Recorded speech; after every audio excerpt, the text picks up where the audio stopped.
Assalamualaikum warahmatullahi wabarakatuh. Kami dari kelompok 11 yang beranggotakan saya sendiri Vika Hidayati, ada Muhammad Sobirin, dan ada Rizka Anggraini yang akan mempresentasikan tentang konseling keluarga Islami. Nah, mulai dari pengertian konseling, syarat-syarat menjadi seorang konselor, dan bagaimana cara menyelesaikan problem rumah tangga. Nah, langsung saja yang pertama yaitu pengertian konseling. Nah, konseling adalah terjadinya suatu saling hubungan antara konselor dengan klien yang ditandai oleh kehangatan, suasana pembolehan, pemahaman, penerimaan, dan berlangsung maju berkelanjutan ke arah suatu tujuan dengan teknik-teknik tertentu. Nah, konseling keluarga Islami adalah suatu proses pemberian bantuan terhadap individu agar dalam menjalankan pernikahan dan kehidupan berumah tangga bisa selaras dengan ketentuan dan petunjuk Allah. Nah, sehingga dapat mencapai kebahagiaan hidup di dunia dan di akhirat. Nah, seperti yang telah diketahui, bimbingan tekanan utamanya pada fungsi preventif. Nah, fungsi ini merupakan fungsi pencegahan, artinya mencegah terjadinya atau munculnya problem pada diri seseorang. Nah, dengan demikian, bimbingan pernikahan dan keluarga Islam itu merupakan suatu proses membantu pernikahan agar memahami bagaimana ketentuan dan petunjuk Allah mengenai pernikahan dan hidup berumah tangga. Nah, yang kedua itu untuk menghayati ketentuan dan petunjuk tersebut. Yang ketiga yaitu mau dan mampu menjalankan ketentuan dan petunjuk tersebut. Nah, selanjutnya yaitu konseling itu dilakukan apabila seseorang atau sepasang orang atau klien datang untuk meminta nasihat atau bantuan terhadap masalah yang mereka hadapi. Nah, konseling ini dilakukan secara tatap muka dan terjadi komunikasi dua arah antara penasehat dengan pasangan calon pengantin atau pasangan suami istri. Nah, bimbingan jenis ini yang dimaksud itu untuk membantu pasangan calon pengantin atau pasangan suami istri mencari jalan penyelesaian bagi masalah yang mereka hadapi agar mereka dapat menjalin pernikahannya dengan lebih baik. Nah, selama proses konseling berlangsung, konselor itu berusaha untuk membantu kliennya untuk menentukan inti masalah yang mereka hadapi. Nah, dengan cara berdialog, wawancara, dan memberikan pandangan untuk membantu klien menentukan alternatif penyelesaian masalah yang paling mungkin untuk mereka lakukan. Nah, dengan demikian, klien itu diharapkan dengan sadar mengubah sikap, keyakinan, dan tingkah laku mereka untuk mencapai tujuan yang telah diharapkan. Nah, ada kalanya proses konseling itu sulit dilakukan karena klien itu merasa kesulitan untuk mengemukakan masalahnya. Bahkan tidak jarang pula klien itu menyembunyikan hal-hal tertentu. Nah, oleh karena itu konselor itu berusaha untuk menggali dengan pertanyaan-pertanyaan yang sistematis agar masalah itu lebih terbuka. Nah, sebagai seorang konselor itu hendaknya benar-benar memahami dari konseling pernikahan itu harus sebagai berikut. Nah, yang pertama yaitu konseling itu tidak hanya memberi informasi tetapi juga mendialogkan informasi dengan klien. Pemberian informasi itu seputar masalah pernikahan sebagaimana yang telah diuraikan sebelumnya. Ya, lebih tepatnya bila dilakukan dengan situasi kegiatan dialog umum untuk para calon pengantin.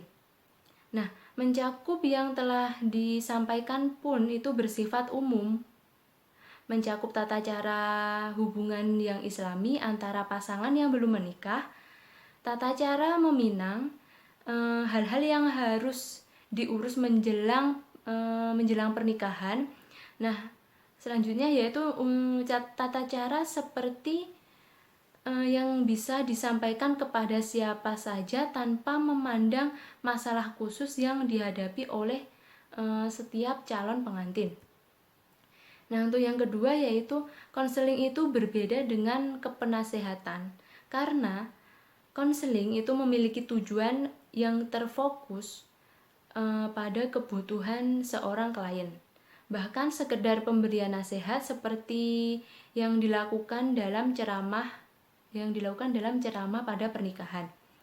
Yang ketiga yaitu konseling itu tidak mempengaruhi, membujuk, menegur, mengancam, dan mengintimidasi, tetapi konseling ini itu untuk memberikan alternatif yang telah diputuskan oleh klien sendiri. Terus yang keempat yaitu hendaknya di dalam konseling itu tidak dilakukan penilaian benar salah dan baik buruk. Karena setiap orang yang membutuhkan konseling itu menginginkan agar masalahnya dapat diatasi dengan memberikan kepuasan pada dirinya tanpa adanya tuduhan sebagai orang yang salah. Nah, untuk yang terakhir yaitu konseling itu dapat dilakukan melalui wawancara yang diperlukan untuk mengetahui masalah yang dirasakan atau dialami oleh seseorang, bagaimana ia berusaha mengatasinya, dan bagaimana dampak masalah tersebut terhadap kehidupannya. Nah, wawancara yang dilakukan itu hendaknya benar-benar mengarah pada masalah klien, sehingga konseling itu berangkat dari sebuah fakta. Terima kasih, itu tadi penjelasan dari saya yang akan Oke, bismillahirrahmanirrahim. Di sini saya akan melanjutkan materi selanjutnya, yaitu syarat-syarat menjadi konselor. Syarat-syarat yang harus atau dimiliki oleh seorang konselor diantaranya adalah 1. Berdasarkan peraturan Mendiknas RI nomor 27 tahun 2008 tentang standar kualifikasi akademik dan kompetensi konselor, menyebutkan bahwa pembentukan kompetensi akademik konselor merupakan proses pendidikan jenjang S1 bidang bimbingan dan konseling dengan gelar sarjana SPD. Yang kedua, seorang konselor hendaklah orang yang beragama dan mengamalkan dengan baik keimanan dan ketakwaannya sesuai dengan agama yang dianutnya. Yang ketiga, konselor harus mampu mentransfer kaidah-kaidah agama secara garis besar yang relevan dengan masalah konseling. Yang selanjutnya adalah kompetensi konselor. Berdasarkan peraturan RI nomor 19 tahun 2005, seorang konselor yang menjalankan tugas dan kewajibannya harus memiliki 4 kompetensi. Yang pertama adalah kompetensi pedagogis. Yang kedua, kompetensi kepribadian. Yang ketiga, kompetensi sosial. Dan yang terakhir, kompetensi profesional. Yang pertama adalah kompetensi pedagogis. Kompetensi pedagogis di dalamnya terdapat beberapa hal yang diantaranya sebagai berikut. Yang pertama, menguasai teori dan praktik pendidikan. Yang kedua, mengoptimalkan perkembangan fisiologis dan psikologis serta perilaku konseling. Dan yang ketiga, menguasai esensi pelayanan bimbingan dan konseling, jalur, jenis, dan jenjang satuan pendidikan. Yang kedua, kompetensi kepribadian. Kompetensi kepribadian yang dimiliki oleh setiap konselor adalah sebagai berikut. Yang pertama, beriman dan bertakwa kepada Tuhan Yang Maha Esa. Yang kedua, menghargai dan menjunjung tinggi nilai-nilai kemanusiaan. Yang ketiga, menunjukkan integritas dan stabilitas kepribadian yang kuat. Yang keempat, menampilkan kinerja berkualitas tinggi. Yang ketiga adalah kompetensi sosial. Kompetensi sosial yang dimiliki oleh setiap konselor adalah sebagai berikut. Pertama, mengimplementasikan kolaborasi interval di tempat kerja. Yang kedua, berperan dalam organisasi dan kegiatan profesi bimbingan dan konseling. Dan yang ketiga, mengimplementasikan kolaborasi antar profesi. Terakhir adalah kompetensi profesional. Kompetensi profesional yang harus dimiliki oleh setiap konselor diantaranya adalah merancang program bimbingan dan konseling. Yang kedua, mengimplementasikan program bimbingan dan konseling yang komprehensif. Yang ketiga, menilai proses dan hasil kegiatan bimbingan dan konseling. Dan yang terakhir, memiliki kesadaran dan komitmen terhadap etika profesional. Mungkin itu saja dari saya. Selanjutnya akan disampaikan oleh pemateri berikutnya. Ya, saya akan melanjutkan dari pemaparan teman saya. Ini saya akan membahas tentang problematika konseling. Problematika konseling di sini saya akan bahas 3 poin.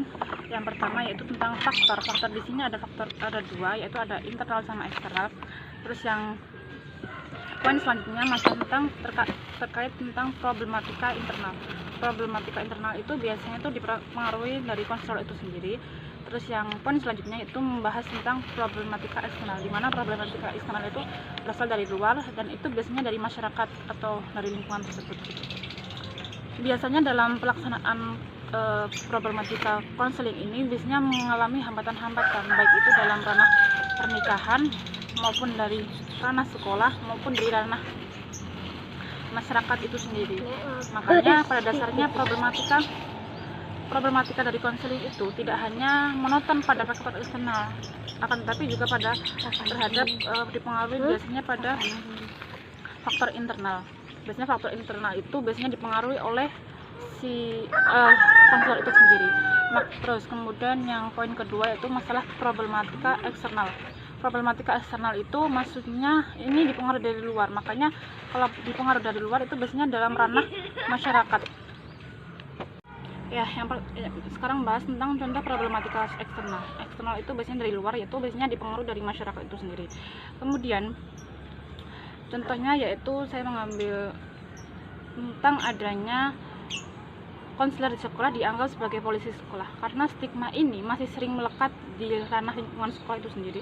Makanya oleh karena itu masih banyak dari beranggapan bahwa konselor itu masih mengikuti atau masih menjaga dan mempertahankan ketentuan atau peraturan-peraturan yang ada di sekolah, baik itu tertib, mengatur siswanya agar disiplin, terus bagaimana keamanan di sekolah itu sendiri. Kemudian yang kedua, contoh kedua itu adanya anggapan bahwasanya layanan konseling itu hanya untuk siswa yang bermasalah, karena sebenarnya tidak, karena dalam ranah pengadilan juga itu biasanya kan sebelum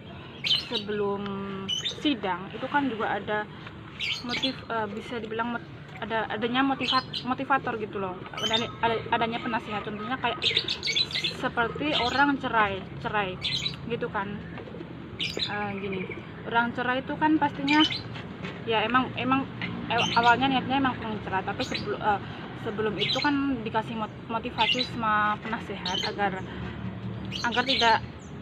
tidak terjadinya cerai tersebut, karena mengantisipasi dari permasalahan tersebut biar tidak terjadi perceraian begitu, biar tetap kembali utuh, hubungan rumah tangganya tetap kembali utuh seperti semula gitu.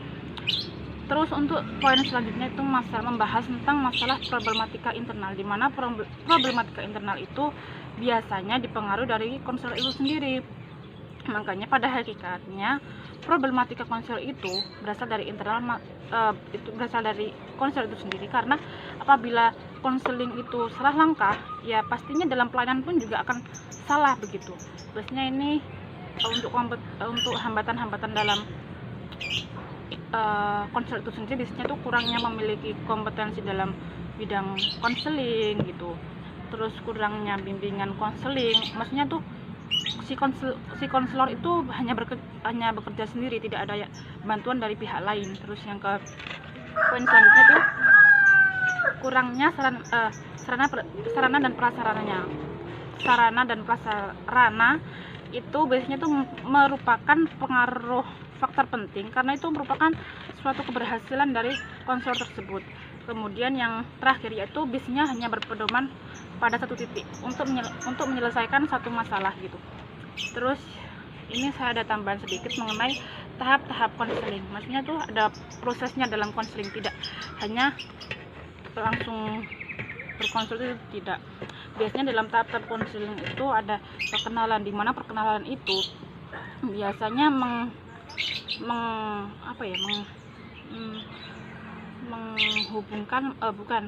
membuahkan rasa maksudnya biar agar dari pihak konselor itu sendiri bisa membangun hubungan baik antara sama klien gitu. Terus yang kedua, menentukan dan mendefinisikan masalah, kayak yang saya tadi contohkan, masalah tentang cerai di pengadilan. Apa sih kok masalahnya sampai ingin cerai gitu? Mungkin karena faktor ekonomi atau kekerasan dalam rumah tangga, atau mungkin lepas dari hak dan kewajiban, begitu juga bisa. Kemudian yang ketiga, menentukan tujuan. Terus yang keempat, membuat program untuk mencapai suatu tujuan tersebut. Terus yang terakhir yaitu mengakhiri dan melanjutkan konseling tersebut. Harus ada ada kesimpulan juga dalam konseling, biar untuk menasihati bagaimana sih baiknya gitu. Sekian dari kelompok kami, kurang lebihnya mohon maaf. Wassalamualaikum warahmatullahi wabarakatuh.